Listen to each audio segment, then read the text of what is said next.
یعنی کہ دیکھیں کنیکشن ہے تورات کا اور قرآن کا، کہ تورات میں حضور پاک صلی اللہ علیہ وسلم کی تمام نشانیاں موجود ہیں، اور قرآن تو کہہ ہی رہا ہے کہ یہ آسمانی کتاب ہے، توریت زبور انجیل، یعنی کہ قرآن تو وہ سب کچھ بتا رہی ہے جو تمہاری کتاب میں لکھا ہوا ہے، ٹھیک ہے، تصدیق کر رہی ہے کہ یہ آسمانی کتاب ہے جو حضرت موسیٰ پر نازل ہوئی ہے، اس کے اندر جو شرعی احکام ہے وہ بھی ایٹ لیسٹ وہی تھے جو قرآن مجید میں موجود تھے، ٹھیک ہے۔ تو کہہ رہے ہیں کہ جب یہ قرآن بھی اس کتاب کی تصدیق کر رہی ہے کہ تورات حضرت موسیٰ کی کتاب ہے، اور جو نبی ہے اس کی بھی نشانیاں تمہاری کتاب میں موجود ہے، تو تم ان دونوں پر ایمان لے کر آؤ، ٹھیک ہے۔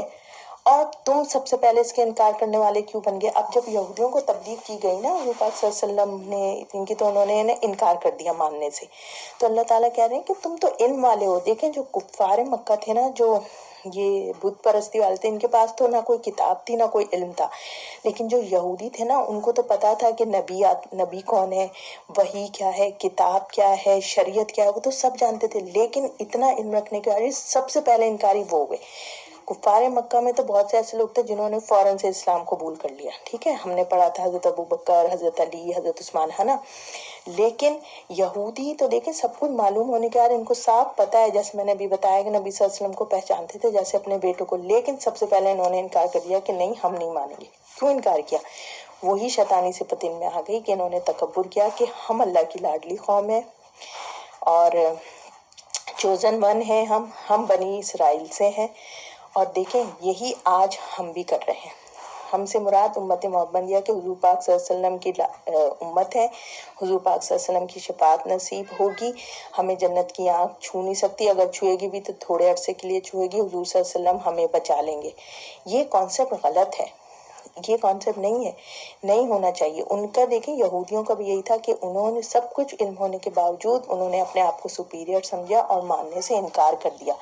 اس کے باوجود اللہ نے کیا کہا کہ تم میری آیتوں کو تھوڑی قیمت پر بیچ رہے ہو۔ کس طرح سے یہ تھوڑی قیمت پر اللہ کی آیتوں کو بیچ رہے ہیں؟ دیکھیں ان کے پاس بک موجود تھی، لیکن یہ عوام کو بتاتے نہیں تھے کہ یہ اصلی یہی نبی آخری نبی ہیں، ان کو سب پتا تھا، لیکن یہ خاموش ہو جاتے تھے کہ بھئی اگر ہم بتا دیں گے عام عوام کو کہ بھئی یہی آخری نبی ہے، یہ کتابیں تورات میں موجود ہیں، اور پوری عوام کو تورات پڑھنے کی اجازت دیں گے، تو ہر کوئی جا کے حضور پاک صلی اللہ علیہ وسلم پر ایمان لے آئے گا نا۔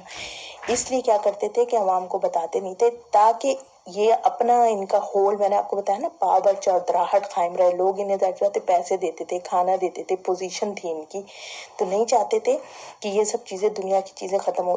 یہ مطلب ہے کہ تھوڑی سی قیمت، دنیا کیا ہے؟ دنیا تو حقیر سی چیز ہے نا، ختم ہو جائے گی، 50 60 70 80 90، اس کے بعد دنیا ختم، سب کچھ یہی رہ جائے گا، آپ نے اکیلے اپنے اعمال کے ساتھ قبر میں لیٹنا ہے۔ تو یہ تھوڑی سی دنیا حاصل کرنے کے لیے یہ لوگ کیا کرتے تھے؟ حق کو چھپا دیتے تھے، اپنی کتاب کی باتوں کو چھپا دیتے۔ تو یہ اللہ تعالیٰ کہہ رہے ہیں ایسا نہیں کرنا ہے۔ آج کل قرآن کو ہر کسی کو پڑھنا آنا چاہیے، اسکول میں، کالجز میں، سب بچوں کو کوئی آیتیں بتانی چاہیے، لیکن علماء نے صرف اپنے تک رکھ لیا ہے کہ بھئی وہی پڑھ کے سنائیں گے، وہی تفسیر سنائیں گے۔ سب پڑھیں، سب ایک دوسرے سے استفادہ حاصل کریں، تاکہ آپ اندھے بہرے گونگے نہ بن جائیں، ٹھیک ہے، تاکہ آپ خود پڑھ ہی نہیں رہے، کسی اور کو آپ خود علم حاصل کریں، خود پڑھیں، خود ایسے آج کل تو ہر جگہ قرآن سکھایا پڑھایا جا رہا ہے، جیسے اب ہم یہ تدبر ہے، ہم تدبر کرتے ہیں، ہم کتنے اسکالرس کو سنتے ہیں، ہم خود پڑھتے ہیں، تو اب ہمارا دماغ کھل رہا ہے نا۔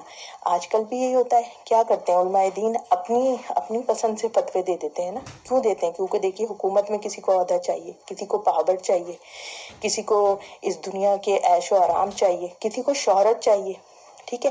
اب سستے فتووں سے کیا مراد ہے؟ اپنے کے دیکھیں سود کا فتویٰ، سب کو پتا ہے کہ سود منع ہے، لیکن ہم سود لے رہے ہیں، اللہ سے جنگ کی ہوئی ہے۔ شراب اور کھانے پینے، حلال حرام کی تمیز بھول گئے، ٹھیک ہے۔ گانے بجانے کا فتویٰ، گانا حرام ہے کہ نہیں ہے بھائی، ٹھیک ہے۔ پردے کا فتویٰ، نظر کا پردہ ہونا چاہیے، دل کا پردہ ہونا چاہیے، لباس کیسا بھی ہو، یہ سب کیا ہے؟ یہ اپنی مرضی کے آپ دین بنا رہے ہیں نا۔ طلاق، نکاح، حلالہ، یہ سب کیا ہے؟ خود بخود جیسا نفس چاہ رہا ہوتا ہے نا، اس طرح کے کام کرتے ہیں، اور علماء دین اس طرح کا فتویٰ ان کو دیتے ہیں، کیونکہ انہیں پیسہ کمانا ہوتا ہے، ان کی روزی بند ہو جائے گی۔ تو یہ بتایا جا رہا ہے کہ دنیا کی اس تھوڑی سی زندگی کے لیے اپنے آپ کو مت خسارے میں ڈالو اور اللہ سے ڈرو۔ پھر وہی بات آ گئی، اللہ سے ڈرو کا مطلب یہ ہے کہ اللہ کا تقویٰ اختیار کرو کہ ایک دن اللہ کے سامنے کھڑے ہونا ہے، اور جو کچھ تم نے اس دنیا میں کیا ہے اس کا جواب دینا ہے۔ اب ہم آگے چلتے ہیں۔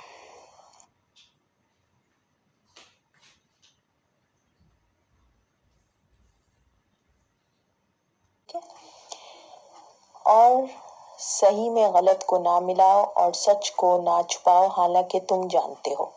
اچھا، اب یہ سب دیکھیں علماء یہودیوں کی یہاں پہ بات ہو رہی ہے، لیکن ساتھ ساتھ آپ امت محمد کو کنیکٹ کرتے جائیں۔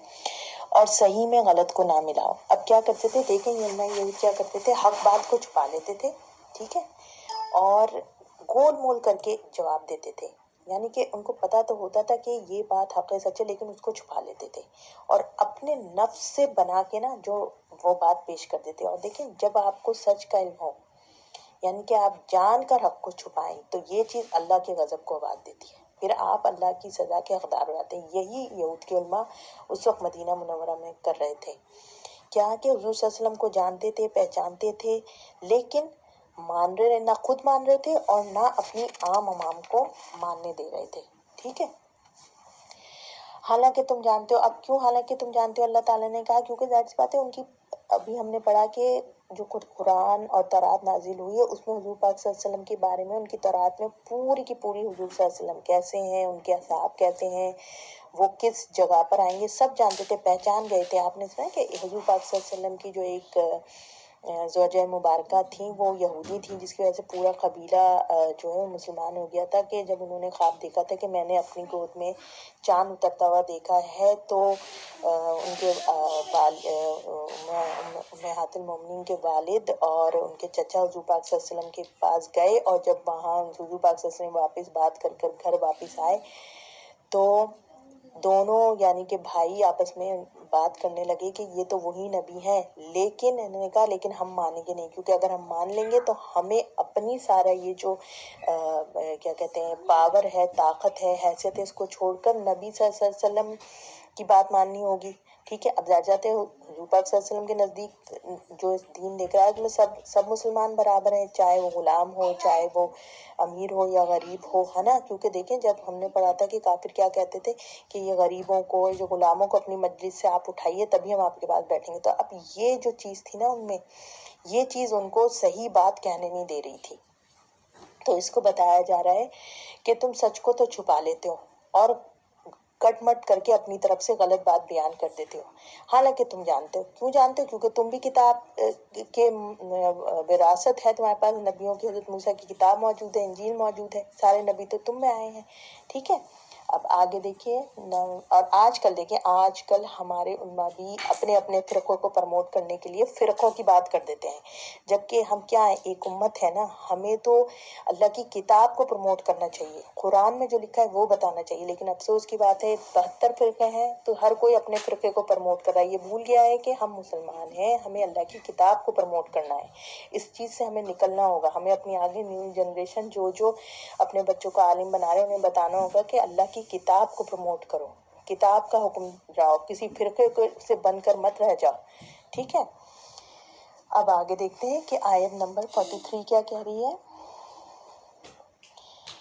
اور نماز قائم کرو اور زکوٰۃ ادا کرو اور جھکنے والوں کے ساتھ جھک جاؤ، دیکھیں یہ بہت اچھا پیغام ہے، وَأَقِیمُوا الصَّلَاةَ وَآتُوا الزَّکَاةَ وَارْکَعُوا مَعَ الرَّاکِعِینَ، یہ جو پچھلی امتیں تھی نا، ہر کسی میں نماز موجود تھی، ہر کسی میں زکوٰۃ بھی موجود تھا، اپنے شریعت ڈیفرنٹ ہوتی تھی لیکن نماز اور زکوٰۃ کا حکم ہمیشہ سے موجود تھا۔ اب دیکھیں جو حضرت موسیٰ کی قوم ہے نا، بنی اسرائیل، اس میں ان کے اوپر صرف 2 ہی نمازیں فرض تھیں، لیکن امت محمدیہ پر 5 نمازیں فرض ہیں، تو اب کیا کہا جا رہا ہے کہ بھائی دیکھو نماز، اب جب تم یہودی علماء دکھایا جا رہا ہے جب تمہیں نبی پر ایمان لانا ہے نا تو تمہیں نماز قائم کرنی ہے، 5 وقت کی نماز پڑھنی ہوگی اور ساتھ ساتھ زکوٰۃ بھی دینی ہوگی، لیکن نماز کس لیے قائم کرنی ہے، اللہ کی یاد کے لیے، اللہ کی کنیکشن کے لیے، کہ تاکہ ہمیں یاد رکھے اللہ ہمارا رب ہے، مر کے ہمیں اس کے سامنے کھڑے ہونا ہے، اسی طرح جس طرح ہم نماز میں کھڑے ہوتے ہیں۔ زکوٰۃ کیوں ادا کرنی ہے، کیونکہ مال کی محبت ایک نیچرل محبت ہے، تو اس کی محبت کو نکالنا ہے، جب آپ دیں گے کسی کو تو مال کی محبت آپ میں کم ہوگی، ٹھیک ہے۔ اور رکوع کرنے والوں کے ساتھ رکوع کرو کا مقصد یہ ہے کہ دیکھیں یہودیوں کی جو نماز تھی نا اس میں نا انہوں نے رکوع کو نکال دیا تھا، اب آپ خود بھی ٹی وی پہ دیکھتے ہوں گے وہ ہلتے ہلتے بس